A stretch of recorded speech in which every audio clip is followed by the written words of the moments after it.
Tungod sa wala pagsinabtanay, niulbo ang dakong away sa duha ka grupo. Niadtong tuig 1850, gisulong sa mga Kastila ang karaang baryo sa Kalasungay. Sa maong kagubot, nasunog ang tibuok Pinoy-anan sa mga lumad. Human niini, ang mga nakalingkawas ni Biya Una ug miadto sa dapit sa Silain. Napanwala sila ni Undang.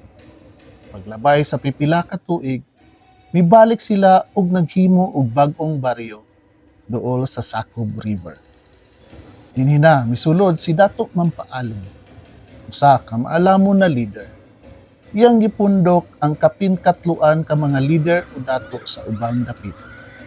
Nagkasabot sila nga aron mahunong na ang kagubot ug makabot ang kalinaw, makig-amigo na lang sila sa mga Kastila ug dawaton ang ilang tinuod.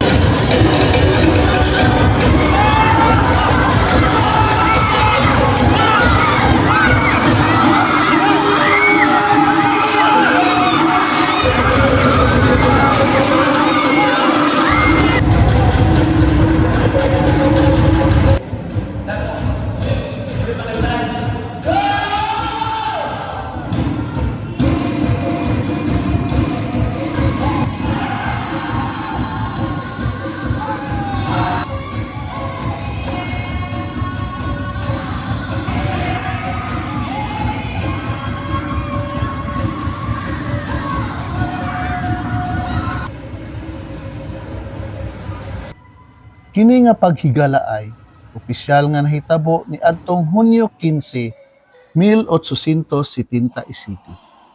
Mao kini ang adlaw sa Erección de Pueblo o ang formal nga pagtukod sa lungsod.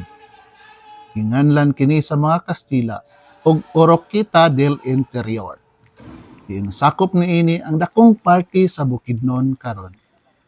Gikan sa maong kagubot sa Kalasungay hangtod sa pagsabot sa Kalinaw, natawo ang lungsod sa Malaybalay nga atong gipuy-an karon.